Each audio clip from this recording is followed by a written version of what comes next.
Bonjour à tous, Franck Muller, ici Lyon. Eh ben oui, me revoilà. Nous sommes mardi 22 décembre. Et je reprends la parole pour la bonne raison que hier soir, patatrac, projet de loi. Projet de loi sur la pérennisation de l'urgence sanitaire. Voilà. Donc, nous sommes d'accord, le débat entre pro et anti-vaccins fait rage en France et le gouvernement a décidé de mettre le feu aux poudres avec son projet de loi sur la pérennisation de l'urgence sanitaire. Le Premier ministre s'y voit donc offert le droit d'interdire aux citoyens non vaccinés, les transports, certains lieux de certaines activités, et c'est pas tout. C'est le « en même temps », un slogan déposé par le macronisme et qui illustre merveilleusement la polémique soulevée hier sur Twitter. D'un côté, vouloir rassurer depuis des semaines les citoyens qui est les brosser dans le sens du poil à coup de déclarations posées. Non, il n'y aura pas de vaccination, il n'y aura pas de vaccination obligatoire, il n'y aura pas de passeport vert, scindant la population entre les bons citoyens et les mauvais. Sous-entendu, les mauvais, ce sont ceux qui ne sont pas vaccinés, hein, bien entendu. Et l'autre, préparer un projet de loi instituant un régime pérenne de gestion des urgences sanitaires dans lequel il est inscrit. Le Premier ministre peut subordonner les déplacements des personnes, leurs accès aux moyens de transport ou à certains lieux, ainsi que l'exercice de certaines activités, y compris à l'administration d'un vaccin. Une autre idée, c'est une idée qui est issue du projet de loi 3714, enregistré hier ou avant-hier à la présidence de l'Assemblée nationale. Fatalement, sa découverte et son analyse ont fait bondir les esprits vigilants. Il est vrai que la question des vaccins est brûlante en France et fait débat depuis plusieurs semaines. L'éventualité d'une campagne de vaccination obligatoire a par ailleurs déjà été soulevée par des personnalités du monde politique comme Valérie Pécresse, Gérard Larcher ou bien encore Yannick Jadot. Pourtant, le 24 novembre, Emmanuel Macron avait acté qu'il n'en serait pas question. C'était une position d'apparence ferme, d'autant plus que le même président de la République exprimait sa grande prudence face aux médias bruts. Le 4 décembre, il nous disait, face aux vaccins de Pfizer et BioNTech, que s'ils étaient relativement jeunes, ces vaccins, et il avait émis une certaine exigence, il fallait toujours être très honnête et très transparent, et voilà. Et ben, en fin de compte, cette transparence, elle est fortement ébranlée par cette découverte qui n'est pas sans rappeler celle du décret de fichage validé dans le plus grand des silences en 2020, c'est-à-dire tous les gens qui ont des opinions politiques et qui osent les affirmer en public. Ils sont, si vous voulez, fichés, hein, moi aussi, bien entendu. Voilà. Donc, le gouvernement va vous expliquer que le projet de loi ne concerne pas la pandémie du Covid. Après tout, c'est écrit tel quel sur l'étude d'impact fournie en annexe du texte. Il n'empêche que là, on ouvre une boîte de Pandore. Cette boîte, c'est la vaccination obligatoire en toute impunité en cas de nouvelle crise sanitaire. Et ce projet de loi ne s'arrête pas aux frontières des vaccins. Il propose aussi d'autres mesures susceptibles de faire polémique. Rappelez-vous, les députés En Marche du groupe Agir voulaient sanctionner les personnes qui ne s'isolaient pas. Le gouvernement propose donc une quarantaine pouvant être décrétée de force, par un représentant de l'État en cas d'infection constatée. Il faudra pour cela que donc l'État dispose donc d'un certificat médical prouvant la maladie. Donc, où est le secret médical, c'est l'État est au courant de votre état de santé. Hein. Et dans le cas d'un isolement total ne pouvant excéder 14 jours, grand seigneur, le législateur, assure aux malades un accès aux biens et services de première nécessité, ainsi qu'à des moyens de communication téléphonique et électronique lui permettant de communiquer librement avec l'extérieur. Donc on ne sera pas jeté dans un trou si on est en quarantaine. Hein, voilà. Donc, dans la poursuite de cette mesure, le projet de loi autorise les autorités sanitaires encadrées donc par la Commission nationale de l'informatique et liberté à créer des bases de données dérogeant au secret médical. Ces données pouvant servir à la réalisation d'enquêtes sanitaires afin de collecter des informations relatives aux cas contacts. Donc, le fameux traçage, hein, ce qu'on appelle le triptyque sanitaire, tester, tracer, isoler. Voilà. Hein. La France emboîte donc ainsi le pas à des pays comme la Corée du Sud qui va jusqu'à examiner les données téléphoniques des personnes infectées. Pour le moment, le projet de loi ne va pas jusque-là et limite le traçage des données à caractère personnel aux agences sanitaires régionales et nationales et aux organismes d'assurance maladie, tout en précisant, le cas échéant, sans le consentement des malades. Voilà. Donc le Conseil d'État a validé le texte. Voilà. Car pour eux, même si chacune des mesures peut trouver une justification, on peut tout à fait envisager qu'une épidémie future soit suffisamment meurtrière pour justifier une campagne de vaccination obligatoire, et la question de l'isolation des malades fait également appel au bon sens. Voilà, qu'il n'y ait pas à chaque épidémie un débat. Voilà, Enfin, qu'un texte de loi se permette de glisser le mot vaccin une seule fois sur un document de 15 pages prouve également que le gouvernement ne tenait pas particulièrement à ce que ce sujet soit mis en lumière. Nous sommes d'accord ? On ne peut affirmer la volonté de transparence d'un côté sans l'appliquer de l'autre. En somme, voilà les limites du en même temps, quand celui-ci se drape du cynisme politique le plus cinglant. Alors, je vais vous dire, nous étions quelques-uns à parler déjà il y a quelques mois de dictature sanitaire. Ça ricanait, ça couinait, nous étions des méchants complotistes, voilà, c'était des fakes, etc. Mais force est de constater que nous avions raison, 3 fois, hélas. Nous avions alerté sur l'obligation vaccinale à venir, sur les atteintes graves au secret médical et sur l'instauration d'un ordre sanitaire omniprésent d'une façon générale. D'ailleurs, il n'y a pas que le virus qui a muté. Notre régime politique également est en train de muter d'une manière flagrante, loin de la démocratie, loin des libertés fondamentales. Et il y a une forme dangereuse de macronovirus qui est en train de se propager et qu'il convient d'enrayer au plus vite. Ainsi, tranquillement, le Premier ministre Castex vient de déposer en catimini, à quelques jours de Noël, un projet de loi en procédure accélérée afin de pérenniser l'état d'urgence et d'installer en quelque sorte dans le droit commun, donc instaurer de manière durable un état d'exception échappant aux règles démocratiques normales, ainsi qu'aux procédures de contrôle qui s'y rapportent. D'accord ? Donc on pérennise quelque chose d'exceptionnel. Voilà. Donc d'autre part, ce qui nous valait l'accusation disqualifiante de complotisme, ce projet se met en place. Voilà, Donc il y a un droit discriminatoire entre les citoyens supérieurs, ceux qui acceptent de collaborer docilement aux préconisations pourtant sujettes à caution de l'ordre sanitaire, et des citoyens de seconde zone que l'on pourra priver d'un nombre très important de libertés fondamentales, interdiction de transport, de fréquentation de nombreux lieux, interdiction d'exercer certaines activités. Voilà, ça vous rappelle quelque chose, ça ? Est-ce que vous avez bien suivi vos cours d'histoire ?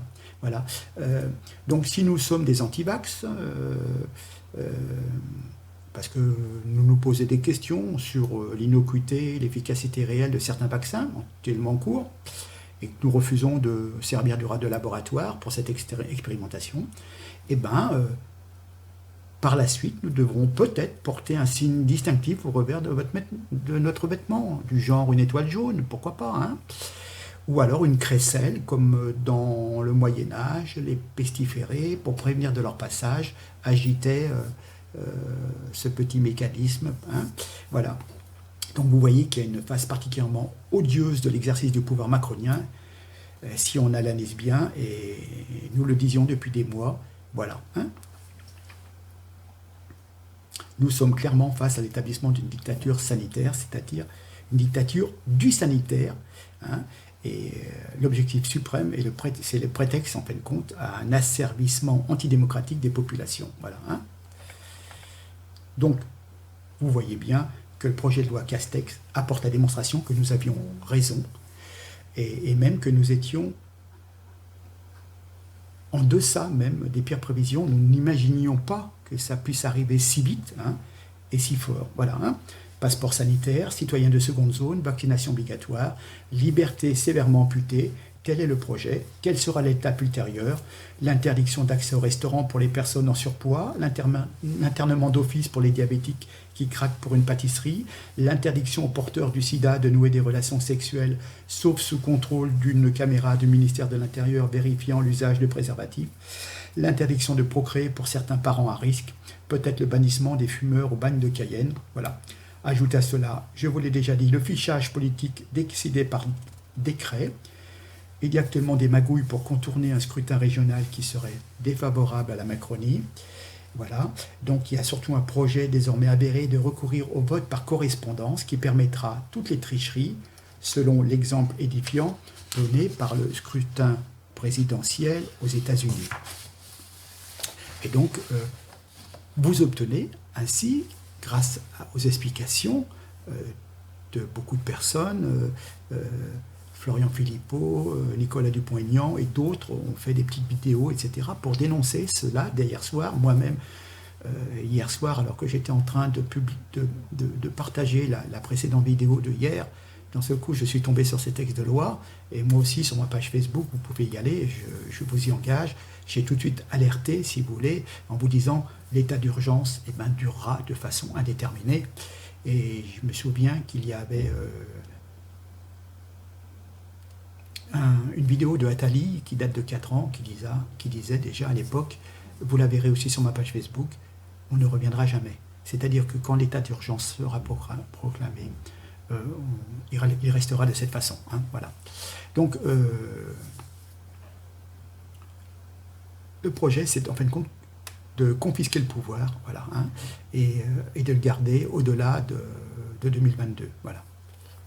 Alors, est-ce que le Parlement et l'opposition politique vont enfin jouer leur rôle plein et entier ou continuer de courber les chines et de collaborer à cette folle équipée liberticide qui n'a maintenant que trop duré, hein, voilà, hein. Est-ce que le monde entier a sombré dans le délire du totalitarisme sanitaire, et s'il n'y a que des populations dociles qui ont accepté de s'y conformer, c'est peut-être à la France, pour une fois, comme au temps de la Révolution, de donner l'exemple d'être un phare, enfin, contre cette vague de folie. L'heure est grave, hein. Souhaitons que la classe politique retrouve un peu de dignité, de hauteur. Sinon, il faudra que nous, les Français, retournions conquérir nos droits, nos pleins droits, par d'autres moyens. Et ma foi, je ne vois que la rue, ou alors le biais d'élections anticipées. Voilà. Ceci clôt le sujet de la nouvelle loi concernant la nouvelle loi. Bon, elle va repasser au Sénat, etc. Mais vous voyez, en catimini, juste avant les vacances de Noël, tac, tac, tac, et hop, on vous fait passer un petit truc. Et ouais, bon. Je vous ai parlé maintes fois, je voulais vous reparler un petit peu de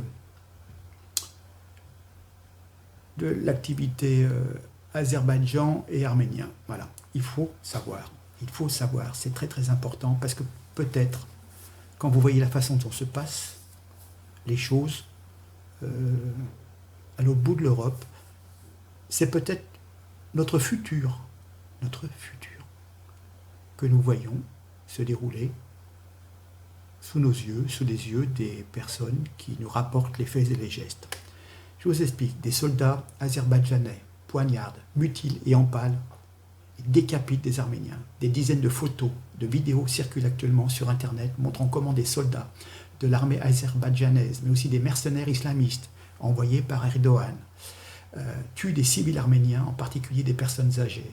Dans de nombreux cas, les victimes sans défense sont abattues, décapitées comme du bétail, comme le rapportent des témoins oculaires. Il y a des vidéos qui circulent où on voit des pépés en azerbaïdjanais, hein, c'est-à-dire ils connaissent la langue quand même de leurs voisins, de leur ennemi, si vous voulez, de leur ennemi héréditaire, et des pauvres pépés qui ne savent pas où aller, donc ils veulent rester sur leur territoire et mourir.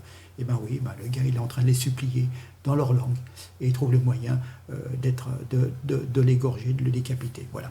Alors, je vous ai déjà parlé de certaines vidéos, et je voudrais appeler à votre connaissance, vendredi 11 décembre, à l'écart des médias de grand chemin, les directeurs de la publication de la revue Front Populaire présentaient en direct le documentaire intitulé « Arménie, un choc des civilisations ». Voilà. Hein.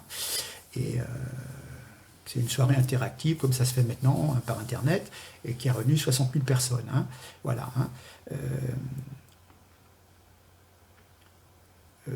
Mais la couverture, vous voyez, on vous a parlé de beaucoup de choses, hein, du Corona, de l'affaire Zecler, le PSG annulé, parce qu'un joueur a été appelé noir, le trophée de Assa Traoré, etc., etc., etc. Mais, quand même, quelque chose de très important, la couverture médiatique de l'intervention armée de l'Azerbaïdjan en Haut-Karabakh a été extrêmement discrète. Parce qu'il ne faut pas dire du mal de l'islam, de certains musulmans, bien sûr. Je ne parle pas des gens qui sont, pour certains dans nos quartiers, qui se lèvent tous les matins pour aller travailler, vous le savez très bien. Mais, il y a donc un documentaire qui a été filmé, et c'est un choc de civilisation, et je tenais à y revenir. Voilà. Donc, à l'automne 2020, le réalisateur Alexandre Jonès et les créateurs de la revue Front Populaire, Michel Onfray, que vous connaissez, hein, et Stéphane Simon, se sont rendus de la région d'Artsakh, dans le Haut-Karabakh. Leur objectif, c'est rendre compte des événements qui ont à peine filtré en France, l'agression du Haut-Karabakh par l'armée azérie, épaulée par la Turquie, qui avait enrôlé pour l'occasion des djihadistes, hein, des pires barbares, franchement, des criminels de guerre. Hein. Donc ce Haut-Karabakh est un petit territoire qui n'a jamais accepté son incorporation à l'Azerbaïdjan en 1921, au début de l'URSS. C'est un pays qui n'a pas été reconnu par le Concert des Nations et qui est essentiellement peuplé de chrétiens, tout en étant entouré de populations musulmanes. Il est décrit dans ce documentaire dont je vais vous parler comme l'avant-pointe du monde chrétien. Bon. Il y a un reportage d'1 heure en accès libre qui permet de suivre Stéphane Simon et Michel Onfray dans leur péril et de mieux comprendre ce qui s'est passé dans la région entre le 27 septembre et le 9 novembre. C'est d'ailleurs là que Michel Onfray a chopé donc le Covid. Hein. Donc il en est rétabli maintenant, mais c'est là, il est revenu donc avec ce Covid. Voilà. Les images de ce reportage laissent transparaître la brutalité de l'opération appelée coup de poing, décrite comme une invasion organisée dans un silence assourdissant. Notre silence, notre complaisance. Nous suivons l'équipe découvrir des traces de longue date de la présence arménienne dans le territoire. Il y a des vestiges qui datent de centaines et des centaines et des centaines d'années, qui montrent que ce territoire était chrétien. Hein, bon.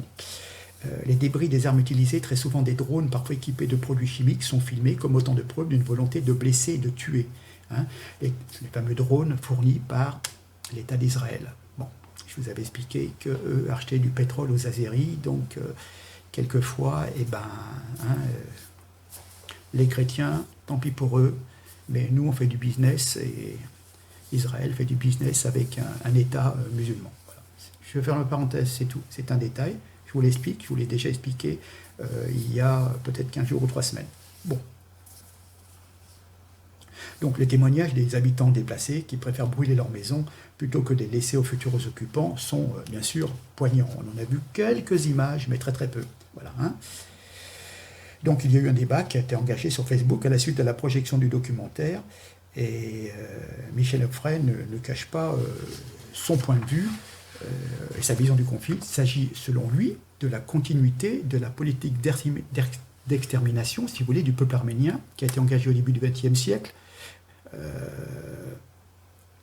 Rappelez-vous, le génocide arménien, il me semble, qui s'est poursuivi en 1905 et ensuite qui s'est poursuivi durant la guerre mondiale, pendant qu'on était occupé par le premier conflit.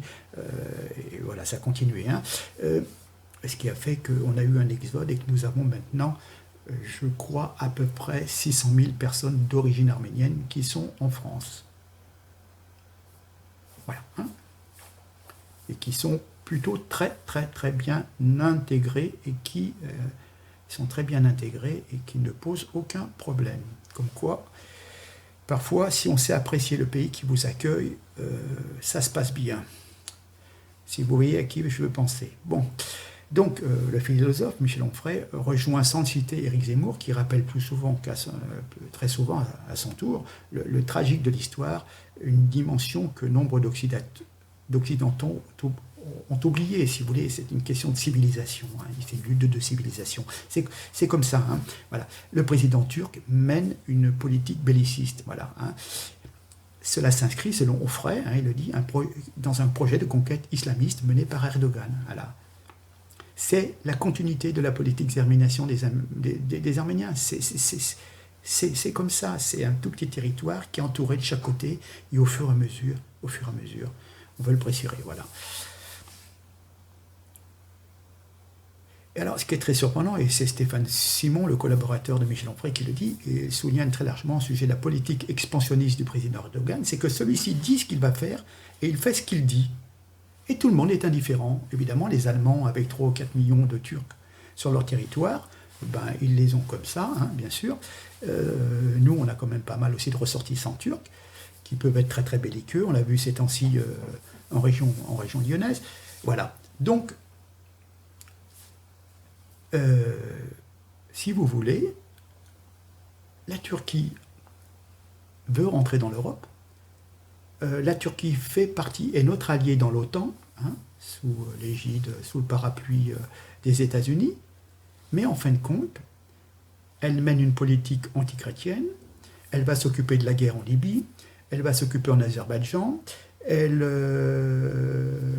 puis encore, elle s'occupe aussi en Syrie, elle a des troupes en Syrie, sur les territoires syriens, elle fait la guerre aux Kurdes.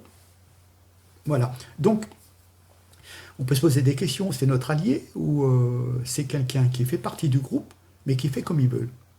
Voilà.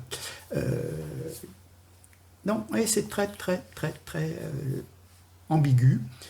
Et de peur de provoquer une étincelle, eh ben on s'écrase et on ferme sa gueule.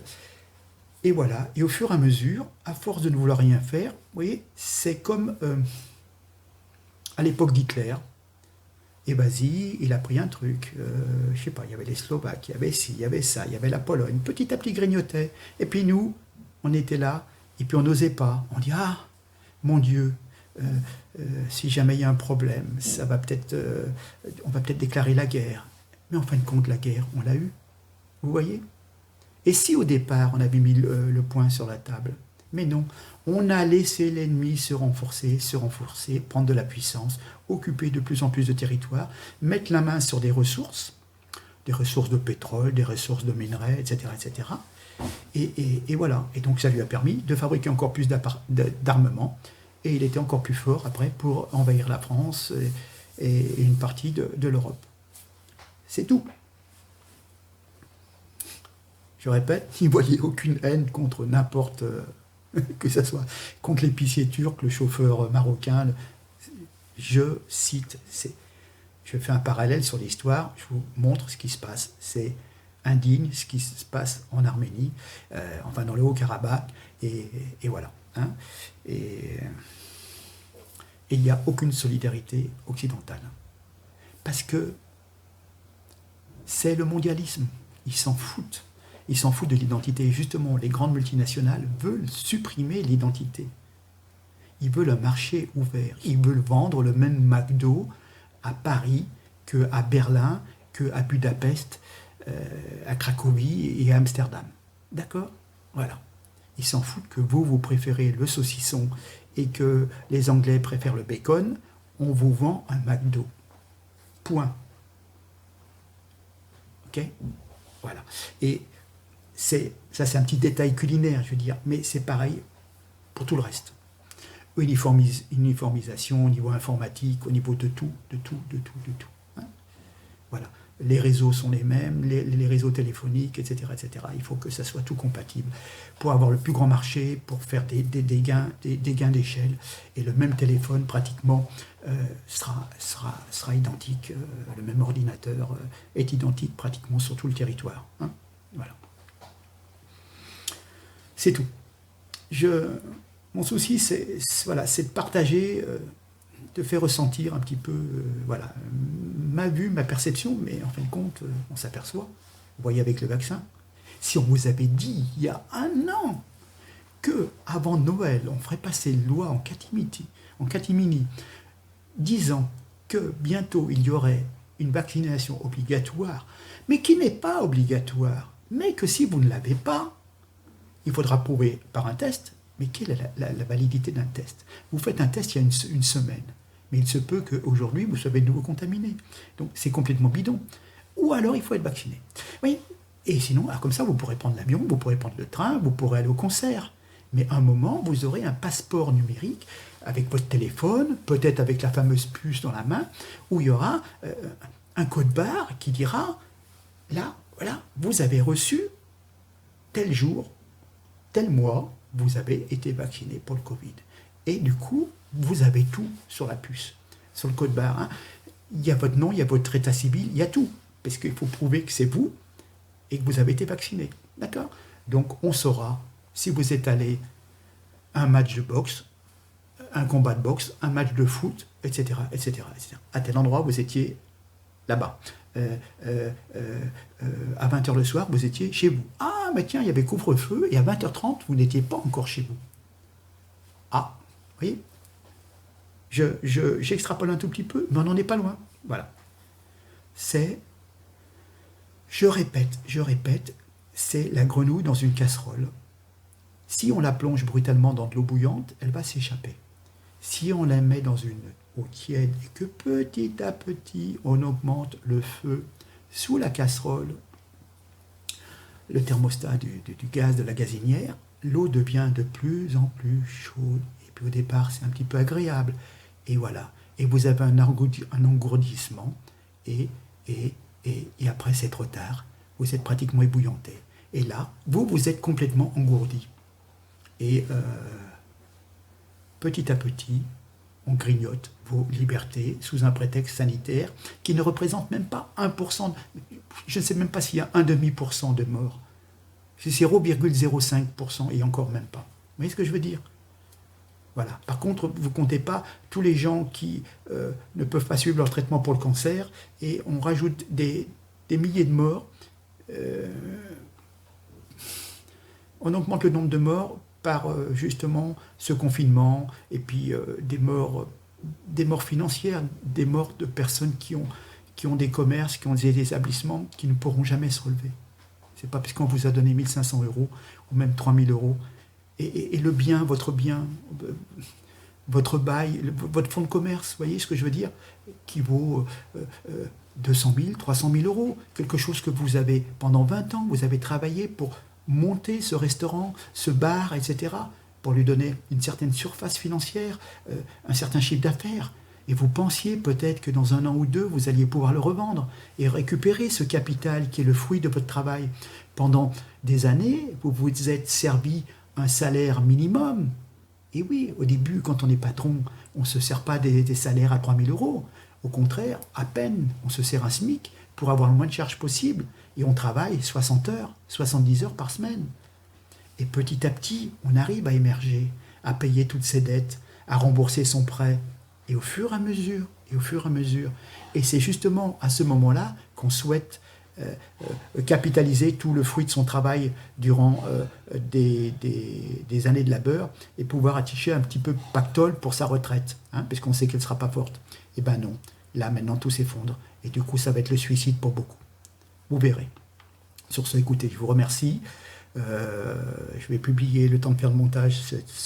Cette vidéo sortira certainement ce mardi soir. Voilà. Prenez-en connaissance. Voyez toutes les interventions de certains hommes politiques d'opposition qui osent un petit peu élever la voix. Tant mieux. Mais voilà, je tenais absolument à alerter parce que c'est quelque chose qu'on disait. D'autres personnes vous disaient t'es complotiste, t'es ci, t'es là. Même dans la famille. Même les enfants peuvent vous dire mais papa, t'es pas dans le coup, etc., etc. Oui, t'es pas dans le coup, t'es pas dans le coup. Oui, si tu acceptes tout, oui, d'accord. Oui. Alors au départ, vous avez le BCG, vous avez le tétanos, et puis du coup on en rajoute. Et je crois qu'aux États-Unis, le sénateur Kennedy nous expliquait cet été qu'il y avait une 50aine de vaccins qu'on filait jusqu'à l'âge de 20 ans, vous avez subi 50 vaccins. Ça s'est décidé il y a une vingtaine ou une trentaine d'années. Et ce même sénateur Kennedy nous expliquait que dans sa famille, les nombreuses familles, les Kennedy, c'était une nombreuse famille catholique, beaucoup de cousins et tout, il n'y avait jamais de problème de santé. Et depuis qu'ils ont instauré ces vaccins à répétition, là je parle de la politique vaccinale américaine, et ben en fin de compte, beaucoup de jeunes ont des problèmes, des allergies, certaines petites pathologies qui fait que, voilà, et il disait, ben, en fin de compte, oui, évidemment, ceux qui ont des soucis de santé, ce sont ceux qui ont eu un petit peu l'obligation vaccinale américaine. La loi a changé du jour au lendemain, et dans ce coup, on s'est retrouvé avec 15, 20, 30 vaccins de plus à faire sur une génération. C'est une petite parenthèse, mais c'est l'expérience outre-Atlantique, et que je vous repasse, vous pouvez certainement le retrouver, et voilà. Donc, Petit à petit, oui, bien sûr, vous pouvez continuer à vivre, vous toucherez le revenu universel, vous restez chez vous, vous regardez des films à la télé, vous vous abonnez à Netflix, vous vous faites livrer des repas à domicile, et puis comme ça, ben, c'est sûr que vous ne risquez pas de faire de politique, vous regrouper dans des associations ou dans des syndicats, et d'être demandeur de quoi que ce soit, parce qu'en fin de compte, vous serez habitué à vivre dans votre cellule, que vous aurez peut-être choisi, mais ça sera votre cellule. Voilà. Hein. On va vous envoyer un flux d'images sélectionné, hein, et qui vous dira, surtout, ne sortez pas, l'air est pollué, il y a des gens qui ne sont pas vaccinés. Ça me rappelle je reviens sur, si vous voulez, ces films de science-fiction. Ben, il y en avait un avec Tom Cruise, c'était Oblivion, qui vient de repasser à la télé, où on a l'impression que les gens en bonne santé sont réfugiés dans un vaisseau spatial ou dans une bulle. C'était quoi là, il y avait une cloche de cristal là, donc ils avaient tellement peur que le reste de la planète était contaminé. Ils étaient tous regroupés et sous une cloche, un atmosphère contrôlée. Et puis ils avaient le droit de vivre jusqu'à 40 ans, et après ils étaient exécutés, et en fin de compte, on pouvait vivre dehors. Voilà. Et vous, on vous habitue à vivre dans votre cellule familiale. Bientôt, il n'y aura plus d'école, il y aura un enseignement à distance, et de toute façon, pour faire quoi? Parce qu'il n'y aura plus de travail. Hein. Parce que nos usines ferment, à part des métiers bien sélectionnés, il y a encore. Est-ce qu'on aura le droit de partir faire du tourisme? Je ne sais pas. Non, mais voyez, je laisse un peu filer mon idée de cette façon, mais regardez en l'espace d'un an comme les choses ont évolué, mais réagissez en un an, les choses ont évolué comme on aurait mis 50 ans pour arriver à ça. Hein, voilà. Bien, écoutez, je fais mon maximum pour essayer de vous alerter, partager, je le fais avec la plus grande sincérité, simplement. Sachez-le, c'est incroyable, quelle bassesse, quelle malhonnêteté à la veille de Noël, dans les dernières séances, en mentionnant le mot vaccin une seule fois sur 15 pages. Voilà le nouveau monde de Macron. Sur ce, je vous embrasse, je vous envoie mes plus cordiales salutations à vous tous, en métropole, en Europe, et je sais que j'ai beaucoup de correspondants qui m'écrivent de Australie, Thaïlande, Canada, Québec, Amérique du Sud, etc., etc. Je pense à eux.